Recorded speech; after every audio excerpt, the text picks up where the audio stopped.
Vamos a dar comienzo a nuestro servicio. Si me acompañan, vamos a ir a Juan capítulo 3, versículo 36. El que cree en el Hijo tiene vida eterna, mas el que es incrédulo al Hijo no verá la vida, sino que la ira de Dios está sobre él. Amén.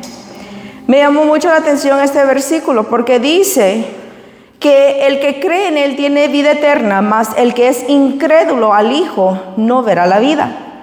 Y fui a Google y puse qué significa, cuál es el significado de incredulidad. Y significa que va más allá de una duda, se define como una resistencia espiritual o desconfianza activa hacia Dios y sus promesas.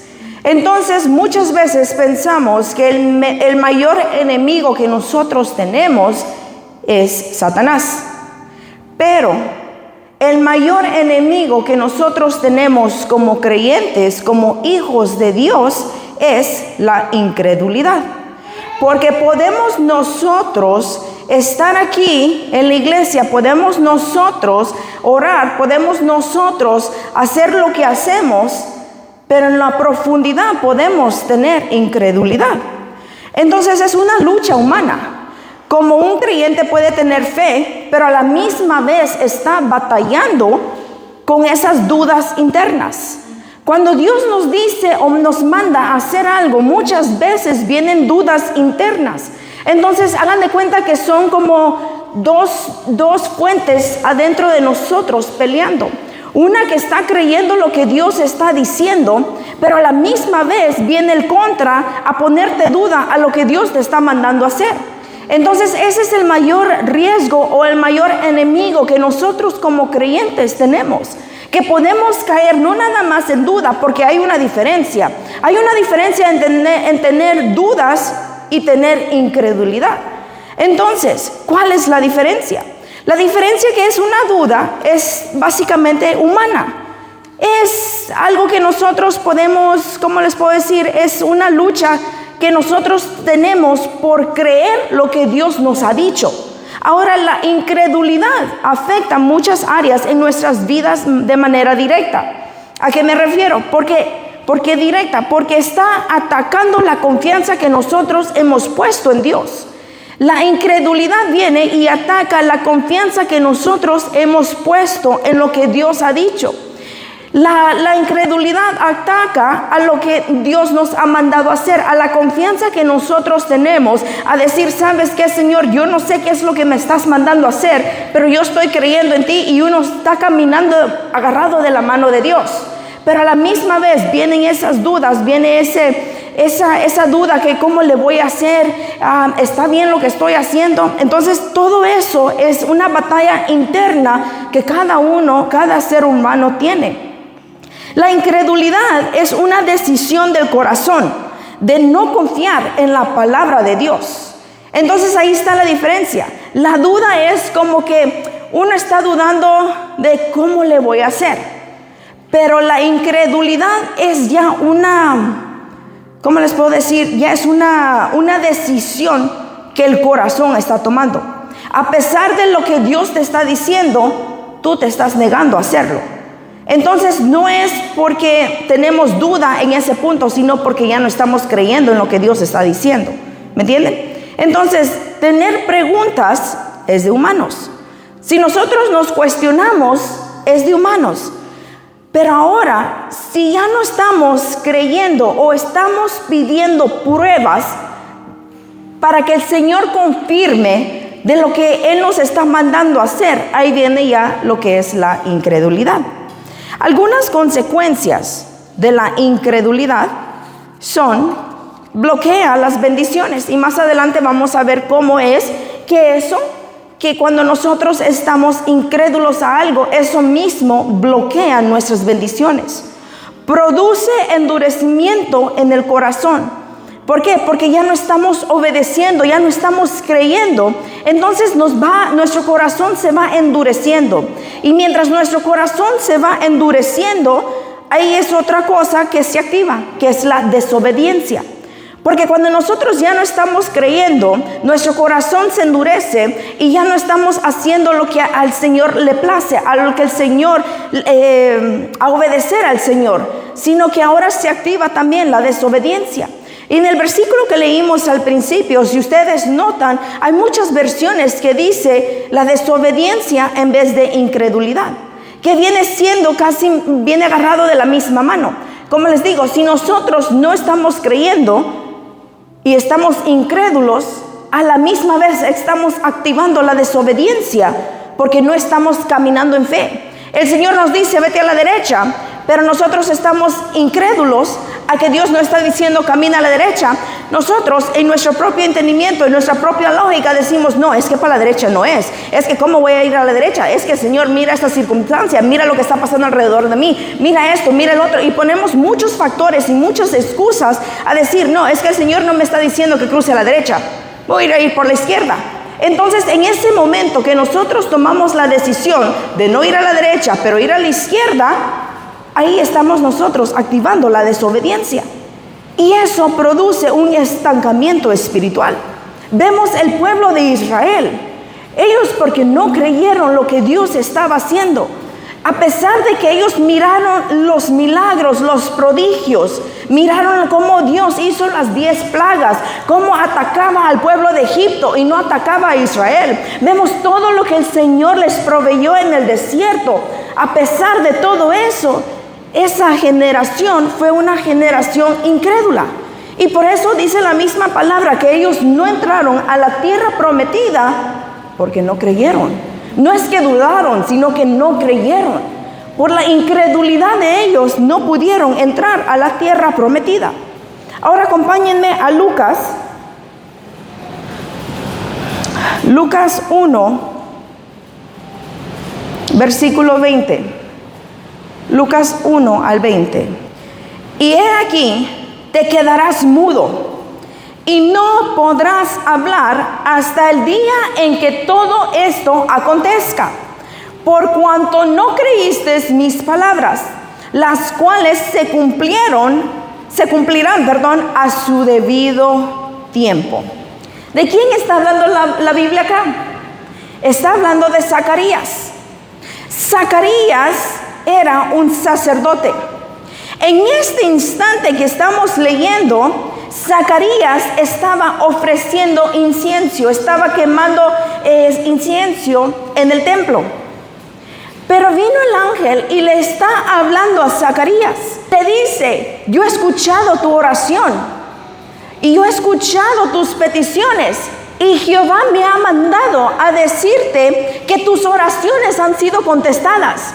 De aquí a un tiempo, tu esposa dará a luz a un hijo. ¿Y qué es lo que pasa?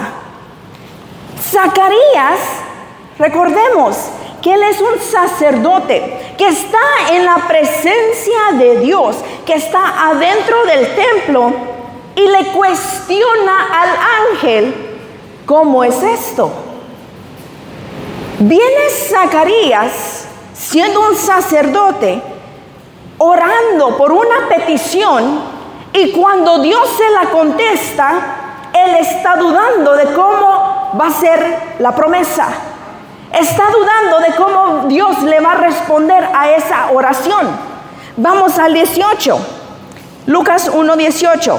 Entonces Zacarías dijo al ángel, ¿cómo podré saber esto? Le está diciendo, compruébamelo, mándame una señal, enséñame, demuéstramelo.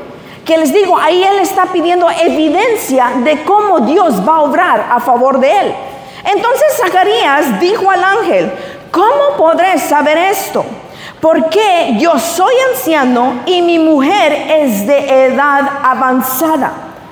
Zacarías está viendo su circunstancia alrededor de él. Viene el ángel, le dice, tu esposa va a dar a luz aquí a un tiempo. Él le dice, pero ¿cómo es esto? Mira mi vejez, mira la vejez de mi esposa. ¿Cómo tú me estás diciendo que mi esposa va a quedar embarazada? ¿Cómo tú me estás diciendo que vamos a tener un hijo? Entonces viene el ángel y le dice, wait. Nosotros hemos escuchado, si ustedes leen todo el capítulo, ahí dice, nosotros hemos escuchado tu oración, tu petición, la cual tú has presentado delante del Dios vivo. Esa es la petición que hemos escuchado. Pero a la misma vez ahora te estás cuestionando, a la misma vez estás dudando de lo que Dios puede hacer.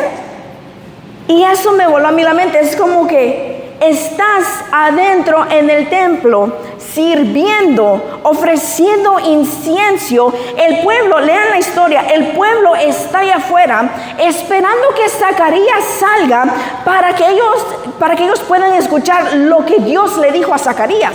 Porque acuérdense que los sacerdotes entraban a pedir perdón por el pueblo. Y entonces, de lo que Dios decía, ellos eran responsables a salir del templo a decir, así dice Dios. Entonces, toda esta gente está allá afuera esperando que Zacarías salga para ver qué es lo que dice Dios, para que ver lo que Dios ha hecho adentro del templo. Y Dios tiene ¿cómo les puedo decir? Un cara a cara con Él mismo. Pero ahora Él empieza a dudar. Y me quedo, wow. Él adentro ofreciendo sacrificio en la presencia del Dios vivo, ahí Él tuvo incredulidad cuando vino el ángel a hablarle. Él nos enseña que la madurez espiritual o el servicio que nosotros damos no nos hace inmunes a la incredulidad. Podemos parecer tan religiosos, podemos venir domingo tras domingo, miércoles tras miércoles, pero en lo más profundo de nuestro ser, ¿qué es lo que está pasando? ¿Estamos verdaderamente creyendo cada vez que venimos delante de la presencia de Dios? Cada vez que nosotros le pedimos algo al Señor, que cada vez que nosotros levantamos un clamor, una oración, ¿verdaderamente estamos creyendo lo que estamos pidiendo? ¿O ya se nos hizo un hábito, ya se nos hizo algo familiar? Y entonces como ya sentimos que es algo familiar, se convierte en una rutina, en algo diario que nosotros hacemos. En el 13 le dice, el ángel le dice, no temas, Zacarías. Aquí es lo que les decía. El ángel le dice en el 13, no temas, Zacarías, porque tu petición ha sido oída y tu mujer te dará a luz un hijo. Entonces él está dudando de la misma petición que él estaba haciendo. A pesar de la posición de Zacarías, a pesar de que él conocía quién era Dios, a pesar que él era el encargado de venir a quemar incienso, a pesar de todo eso, él no creyó en lo que Dios le estaba diciendo. Entonces, ¿por qué? Porque él puso los ojos en la circunstancia que estaba alrededor de él. Él quiso racionar la promesa de Dios con una mente humana. Él empezó a racionar, él empezó a cuestionar con lo que cabe aquí en nuestra mente. A decirle, Señor, pero es que estás viendo mi vejez, estás viendo la vejez de mi esposa. ¿Cómo es esto posible? Eso no cabía en la mente de Zacarías. Entonces la promesa de Dios no la podemos nosotros racionar con una mente humana. No podemos traer lógica a lo que Dios nos está diciendo. No podemos traer lógica a las promesas de Dios porque no va a caber en nuestra mente tan pequeña. Así que nosotros siempre tenemos que creer en lo que Dios nos está diciendo y no tratar de estar racionando si cabe en nuestra mente. Amén. Entonces, al momento de que iban a circuncidar al niño, viene en esa época y a los niños le ponían como el padre se llamaba. Entonces venían y le dijeron, se va a llamar Zacarías. Pero ¿qué es lo que pasa? Acuérdense que él quedó mudo. En ese instante el ángel le dijo, vas a quedar mudo porque no has creído lo que yo te he dicho. Por 9 meses aproximadamente, él quedó mudo. Entonces me quedo yo viendo la escena o imaginándome la escena. Cuando él está quemando incienso, multitud de gente allá afuera esperando, él sale y no puede hablar. No sé qué pasaría, no sé, en mi mente es como que ¿qué pasaría? ¿Qué diría? Pues no podía decir nada, pero ¿se imaginan? Entonces por 9 meses él no pudo decir absolutamente nada. Entonces en el momento que viene y nace el bebé, le dicen, ok, se va a llamar Zacarías. ¿Y cómo él va a decir? No, si no tiene voz. Entonces él pidió que le trajeran, así con señas, que le trajeran una tablita.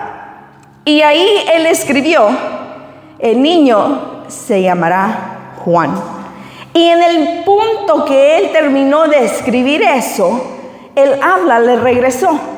¿Por qué? Porque el Señor en estos 9 meses ya había trabajado en el corazón de Zacarías. En el momento que Zacarías escribió, el niño se llamará Juan, ahí Zacarías está dando evidencia de que está creyendo en lo que Dios le dijo. Entonces ahí viene y le dice, ok, entonces ahí es como nace Juan. Pero vemos lo que tuvo que pasar Zacarías. Y me quedo pensando que tal vez el Señor también lo enmudeció para que no saboteara el embarazo, para que no saboteara tal vez a Elizabeth, para que no le trajera dudas a decir, hey Elizabeth, ¿sabes lo que me dijo el ángel? Me dijo que tú vas a quedar embarazada, pero te imaginas a nuestra edad cómo va a ser eso. Y esa duda podía tal vez tener un efecto en Elizabeth y ella no poder quedar embarazada por la incredulidad de los dos. Entonces en ese tiempo que el Señor dejó mudo a Zacarías, el Señor estuvo trabajando en el corazón de él. Les digo, en el momento que él escribió, el nombre será Juan, ahí él pudo hablar. Y no nada más pudo hablar, sino que en ese instante él empezó a profetizar. En ese instante él empezó a levantar una adoración a Dios. Porque el corazón de él ya había sido transformado. Porque la incredulidad de él ya había sido rota. Ya no estaba él dudando de cómo Dios podía hacer milagros, cómo Dios podía hacer promesas, sino que él estaba confiando en qué es lo que estaba haciendo. Entonces, así que les digo, tenemos que tener cuidado de no caer en la incredulidad, porque impide que milagros sucedan. Cuando nosotros no creemos, nosotros estamos bloqueando lo que Dios puede hacer.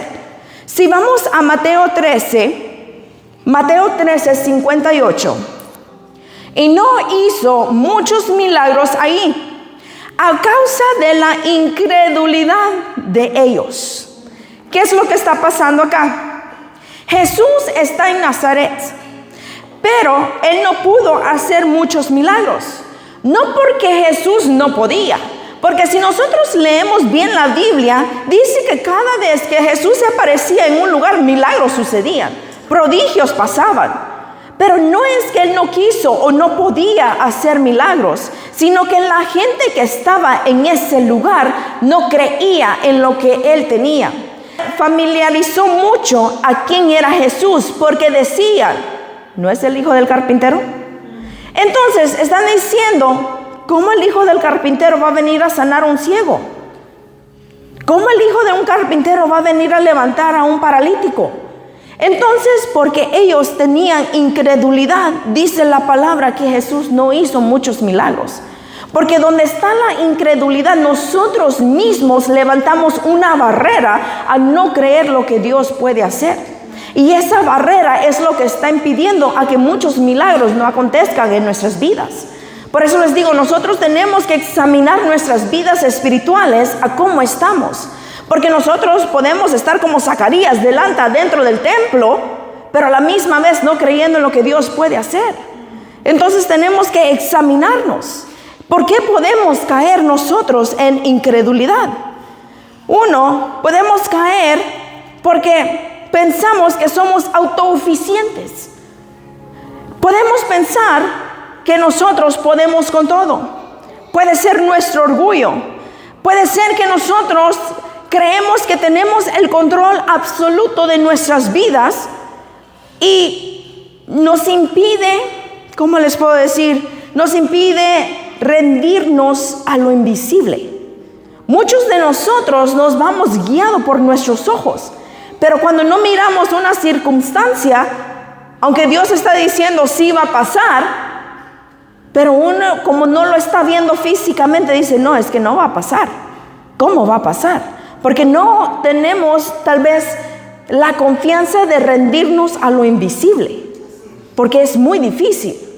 Uno, puede ser la autosuficiencia y el orgullo. 2, el enfoque en lo visible, las circunstancias. Evaluar las promesas de Dios bajo la lógica humana o las limitaciones humanas, las limitaciones físicas. Vemos en el caso de Zacarías. Vemos el enfoque de lo visible, la circunstancia alrededor de él, lo que era la naturaleza le decía que no podía. Entonces él está poniendo sus ojos en la circunstancia. 3, el endurecimiento por el pecado. El pecado continuo anestesia nuestra conciencia y apaga nuestra fe. Porque si nosotros pecamos y seguimos pecando, llega a un punto de que nosotros ya no sentimos que nuestra conciencia nos está diciendo, hey, eso no está bien, que en sí es el Espíritu Santo. Poco a poco estamos apagando al Espíritu Santo, poco a poco estamos apagando la fe. 4, el temor al sufrimiento o al fracaso. Preferimos la seguridad de lo que conocemos antes de tomar un riesgo a caminar por fe. Nosotros queremos estar siempre seguros. Nos gusta saber qué es lo que va a pasar. Nos gusta saber qué es lo que va a acontecer. Nos gusta saber nuestro alrededor. Pero en el momento uno que el Señor te dice, ¿sabes qué? Te voy a sacar del ámbito donde tú conoces todo, de todo lo que tú ya te has familiarizado, te voy a sacar de ese ámbito. Muchos de nosotros no queremos, porque nos cuesta ir a un camino que tenemos que caminar solo por fe. Nos cuesta caminar solo por fe, como dice la palabra. Nos cuesta caminar a lo desconocido. Somos criaturas que nos adaptamos a nuestro ambiente, a nuestro círculo. Entonces, cuando estamos tan adaptados a nuestro círculo y viene el Señor a querernos mover, sentimos que nuestro barco se hunde. Sentimos que todo está tambaleando. Pero a la misma vez el Señor nos está mandando a caminar por fe. Entonces tenemos que tener cuidado que el temor no sea un parálisis que nos lleve a tener esa incredulidad. Y el 5, el familiarismo, hacer todo lo que hacemos por rutina o por costumbre. Porque nos familiarizamos tanto, la manera que oramos, la manera que venimos delante de Dios, la manera que le pedimos las cosas a Dios, la manera que tenemos ese encuentro con Dios, ya se convirtió en una rutina, en una costumbre. Yo creo que ya está con los ojos cerrados, ok, pues esto es lo que voy a hacer. Ya tenemos como un horario. Y eso es muy peligroso. Cuando nosotros nos familiarizamos con lo que tiene que ver con Dios, cuando nosotros nos familiarizamos, cuando venimos delante de la presencia de Dios, porque ya no es una búsqueda genuina, sino que es una búsqueda por costumbre. Ya no es una búsqueda que, Señor, yo te quiero conocer más, sino que, Señor, es que tengo que hacerlo. Sino que, Señor, yo anhelo más de tu presencia. No, es que pues si no lo hago me siento mal. No, es que, Señor, yo quiero que tú me enseñes, así como decía Moisés, de tenerte así cara a cara. No, pero es que pues lo tengo que hacer porque si no mi conciencia no me deja dormir bien. Entonces ahí nosotros tenemos que tener cuidado a no caer en algo familiar cuando venimos a buscar delante de la presencia de Dios. Cuando venimos a buscar de Él, tenemos que tener cuidado que no seamos como el pueblo de Nazaret, que diga, ¿y ese es el hijo del carpintero? ¿Ese es el hijo que nos va a venir a salvar? ¿Ese es el hijo que nos va a venir a dar la salvación? ¿Ese es el hijo que nos va a dar los milagros, los prodigios, las promesas? tenemos que tener mucho cuidado, que cada vez que nosotros vengamos delante de la presencia de Dios, que sea con una actitud diferente, con una actitud nueva, a pesar de lo que estemos pasando, a pesar de que tal vez a veces no queramos buscar a Dios, porque nuestra carne es carne y hay veces que no queremos buscar a Dios, pero a pesar de eso decir, ¿sabes qué, Señor? Ser honesto con Dios, decir, ¿sabes qué, Señor? Hoy no quería venir aquí a tu presencia, pero ¿sabes qué, Señor? Me rindo delante de ti, te pido perdón. Y eso es lo que a Dios le llama la atención, una sinceridad de nuestro corazón, no que estemos fingiendo a ser religiosos, amén. Vamos a Marcos 9, Marcos 9:19. Jesús les dijo, ¿por qué no han aprendido a confiar en Dios? ¿Acaso no pueden hacer nada sin mí? ¿Cuándo van a aprender? Tráiganme al muchacho. Esa es la versión traducción lenguaje actual, por si es un poquito diferente. Pero ¿qué es lo que está pasando? Vemos que un padre lleva a su hijo delante de los discípulos para que los discípulos le sacaran el demonio del muchacho. Viene Jesús, porque Jesús no estaba en ese instante con los discípulos. Viene Jesús acercándose y miran que están hablándose y que se están quejando. Y dice, ¿qué es lo que está pasando? ¿Qué es tanta queja? ¿Qué es lo que está pasando? Viene el padre y le dice, es que yo traje a mi hijo, a tus discípulos, para que le sacaran el demonio, pero no pudieron. Entonces ahí es cuando Jesús les dice, ¿por qué no han aprendido a confiar en Dios?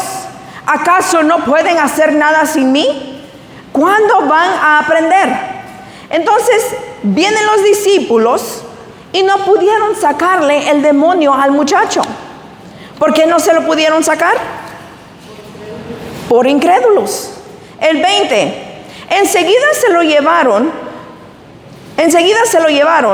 Cuando el espíritu malo vino a Jesús, empezó a sacudir el muchacho con gran fuerza. El joven cayó al suelo y empezó a echar espuma por la boca. 23. Jesús le dijo, si puedes creer, al que cree todo le es posible. Paremos ahí. Dice la palabra que el padre llevó al muchacho a los discípulos y los discípulos no pudieron hacer nada. Ahora viene, le traen al muchacho a Jesús y Jesús, sin decir ninguna sola palabra, dice que el demonio empezó a sacudir al muchacho con gran fuerza. El joven cayó al suelo y empezó a echar espuma por la boca, sin Jesús decir ninguna palabra. El 24. Bueno, vamos al 23. Jesús le dijo, si puedes creer, al que cree todo lo es posible. Aquí Jesús le está hablando al padre del muchacho, le está diciendo, ¿crees? Si tú crees, yo lo puedo hacer. Pero todo tiene que ver si nosotros tenemos fe para que Jesús actúe en nuestra circunstancia.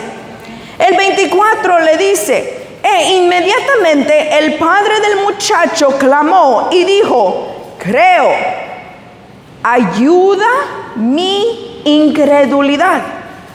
El 28, más tarde, cuando Jesús regresó a casa de los discípulos, lo llevaron aparte y le preguntaron, 29, y les dijo, este género con nada puede salir, sino que con oración y ayuno.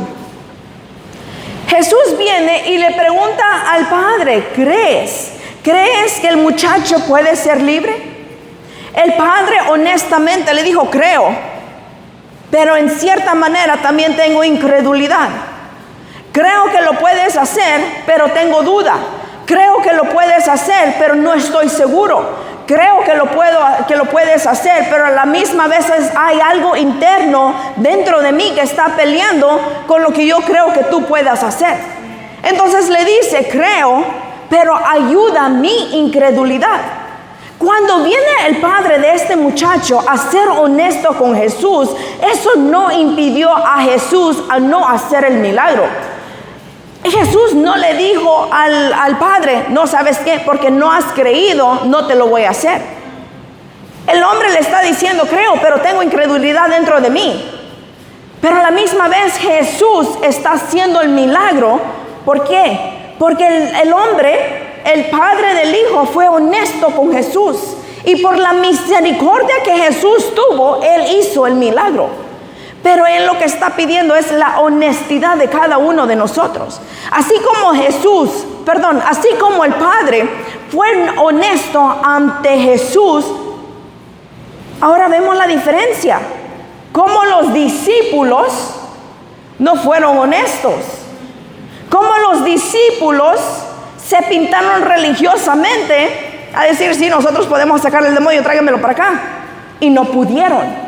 Pero este padre está diciendo, yo creo, Jesús, pero hay incredulidad dentro de mí. Entonces Jesús obró, a pesar de que este hombre tenía incredulidad. ¿Por qué? Porque fue honesto con Jesús. Porque le está diciendo, yo estoy batallando, tengo una batalla interna que te quiero creer, pero estoy batallando con algo que me está deteniendo a no creer en su totalidad de lo que tú puedes hacer. Entonces ahí es donde Jesús está obrando. Entonces viene y le dice, yo creo que aquí los discípulos se sentían avergonzados. ¿Por qué les digo esto? Porque el 28 dice, más tarde Jesús regresó a casa. Los discípulos lo llevaron aparte y le preguntaron. Hay otra versión que dice como que lo llevaron así a solas, ¿verdad? Ajá, pues sí, claro, los discípulos no le van a preguntar en frente de Jesús, ¿y por qué nosotros no pudimos sacar el demonio del muchacho? Claro que no. ¿Por qué? Porque ellos se sentían avergonzados siendo los discípulos, siendo los que caminaban con Jesús día y noche y no pudieron sacar el demonio. Yo sí me hubiera sentido avergonzada. Entonces yo sí hubiera sido igual que los discípulos, lo hubiera jalado. Jesús, ¿por qué no lo pueden?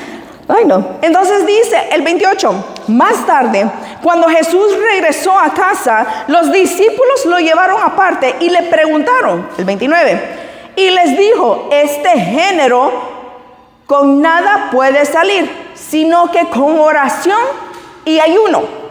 Pero ¿de qué es lo que está hablando Jesús ahí? Jesús no está diciendo, si tú ayunas, si tú oras más, puedes cambiar al demonio. Sino que está diciendo que cuando uno ayuna y cuando uno hace oración, está cambiando nuestro corazón.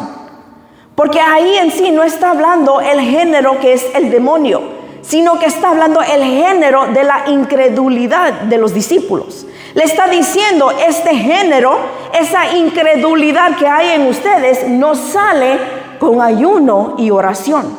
Porque no es que, ¿cómo les puedo decir? No es que si nosotros oramos más, si nosotros ayunamos más, el demonio va a salir. El demonio sale en nombre de Jesús, no porque nosotros lo estamos haciendo.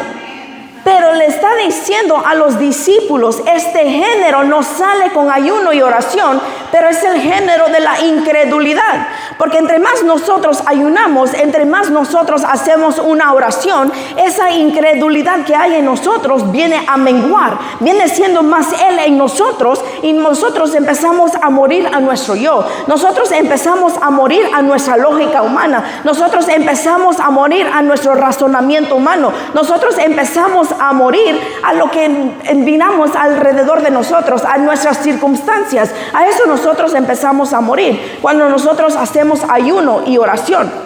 Entonces ese género solo sale con ayuno y oración, dice, pero es el género de la incredulidad. Les digo, ahí Jesús no está enfatizando en el demonio, sino que está enfatizando la incredulidad. Porque no viene a decir, es que no pudieron sacar ese demonio por esto y por lo otro. Sino que los discípulos vienen y lo jalan aparte y le dicen, ¿por qué nosotros no lo pudimos sacar? Y no viene Jesús a explicarles, es que miren muchachos, le tienen que hacer. No, le dice, es que este género no sale con ayuno y oración. Les está diciendo a ellos, es que ustedes están incrédulos, no tienen la fe suficiente. ¿Y saben cómo pueden incrementar su fe? Con ayuno y oración. Entonces, ¿cuál es la razón que les está diciendo por cual ellos no pudieron sacar a ese demonio?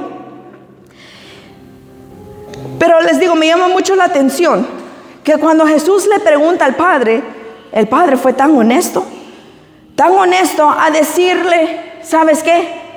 Yo lo tomo de esta manera. No tengo una fe perfecta, pero la fe que yo tengo, estoy creyendo que tú lo puedes hacer.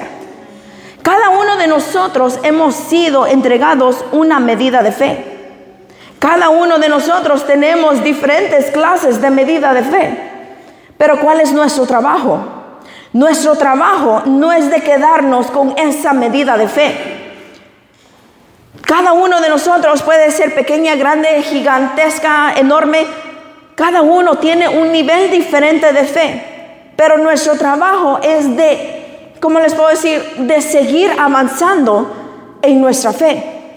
Nuestro trabajo es de seguir incrementando nuestra fe. No es de quedarnos con nuestra fe que cada uno tenemos, sino que de seguirlo incrementando. Es como un músculo, que cuando uno empieza a hacer ejercicio va creciendo el músculo. ¿Pero por qué? Porque lo están ejercitando. Y de esa misma manera es la fe. Entre nosotros más ejercitamos la fe, más va creciendo nuestro nivel de fe. Entonces nuestro trabajo no es de quedarnos estancados con el nivel de fe que se nos dio. Vemos al hombre, al papá del muchacho, él tiene una cierta medida de fe. Pero a pesar de que tiene una cierta medida de fe, Jesús no está pidiendo que vengas con una perfecta fe. No está diciendo, ¿sabes qué? Que cuando tu fe esté de aquí al techo, ahí es cuando tú tienes que venir y creer lo que yo voy a hacer. A él no le interesa eso. A él dice que si tienes fe como un grano de mostaza, eso es lo que a mí me interesa.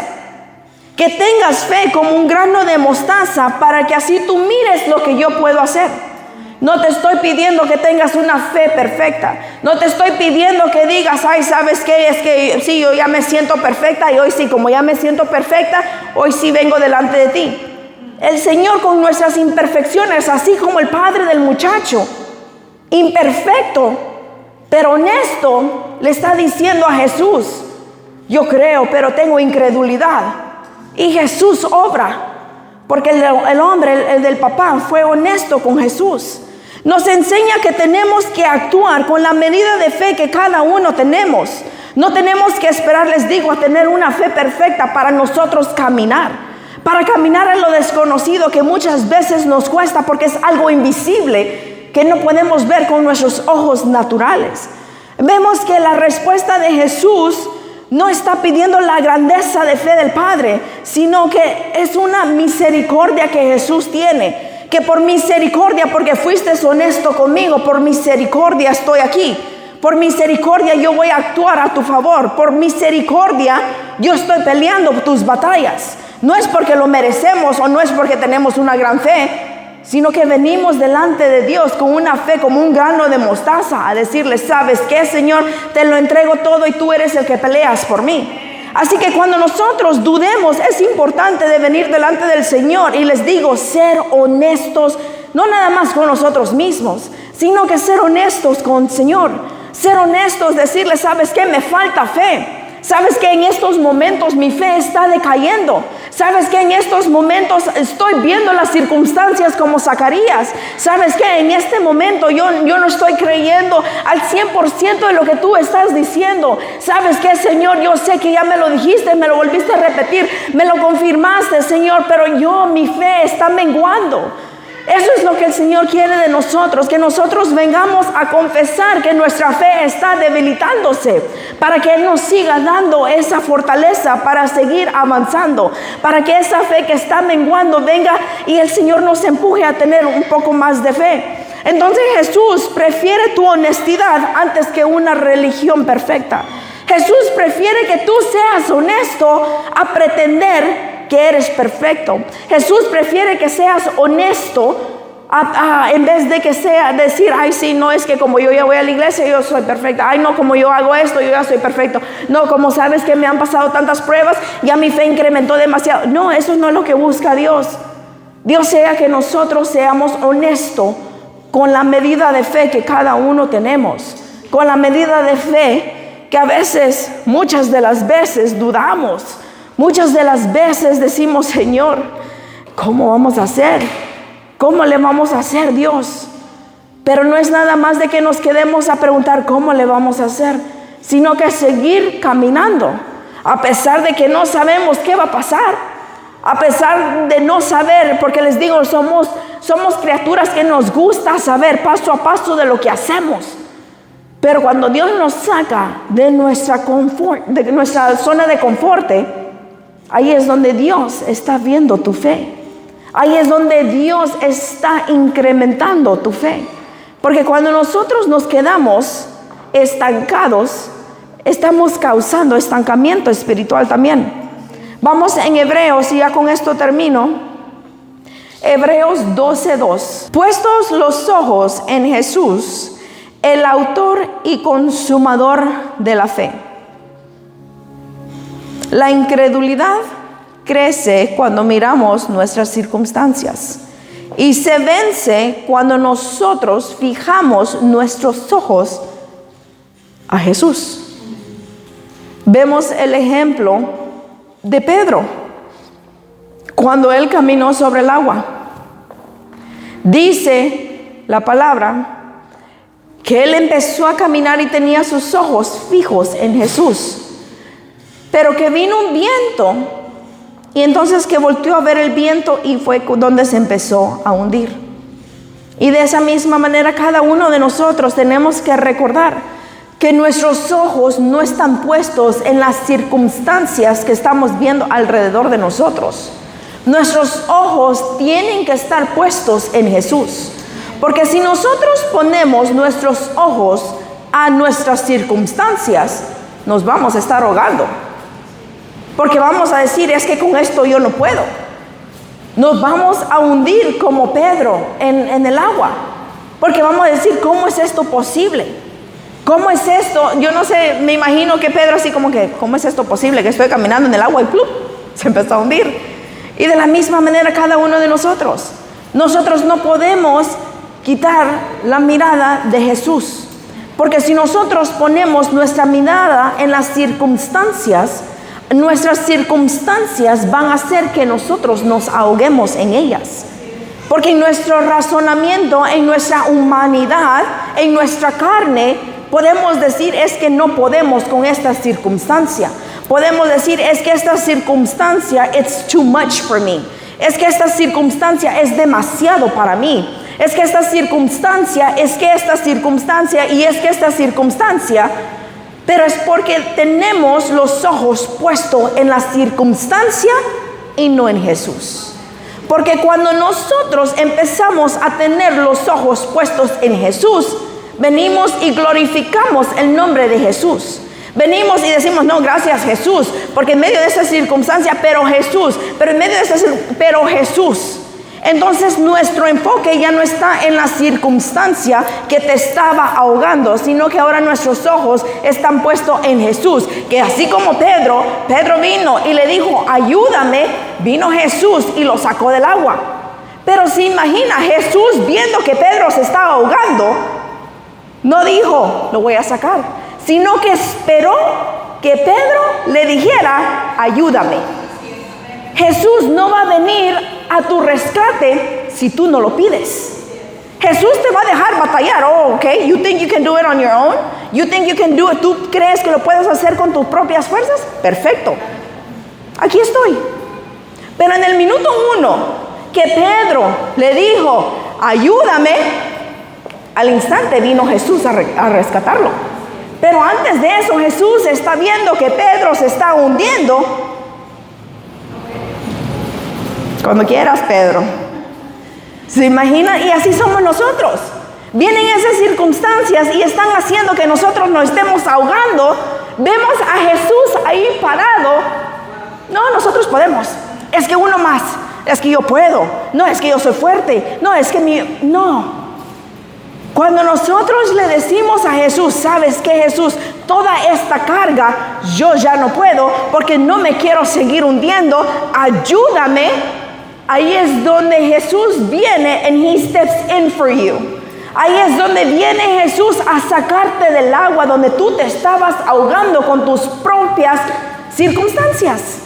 Pero Jesús está pidiendo que tú vengas a Él. Él está listo. Él está listo para ayudarnos. Pero nosotros tenemos que venir a Jesús a pedir ayuda. Mientras nosotros no vengamos a pedir ayuda, Él ahí está. Él ahí está. Pero tenemos que decir así como Pedro: ayúdame. Ya cuando nosotros decimos: Jesús, ayúdame, porque yo ya no puedo más, ahí es donde el Señor viene y nos ayuda. Por su misericordia, por su amor, porque Él es siempre fiel. Aunque miremos la circunstancia que miremos y pensemos que Dios no es fiel, tenemos que recordar que Dios es fiel. Tenemos que recordar que sus promesas son sí y amén. Muchas veces vienen circunstancias, muchas veces vienen dardos a nuestra mente a decirnos lo contrario de lo que Dios nos había dicho. A decirnos: no, es que no se va a poder. A decirnos: no, es que no, aquí ya estuvo, aquí se acabó, aquí se terminó. Pero son los dardos del enemigo que quiere que tú caigas en una incredulidad donde no puedes salir. Caes en una incredulidad donde se enfría el Espíritu Santo, donde se enfría tu fe, donde tenías tal vez esa fe como un grano de mostaza, pero crees a los dardos del enemigo. Ahora esa fe se desvanece.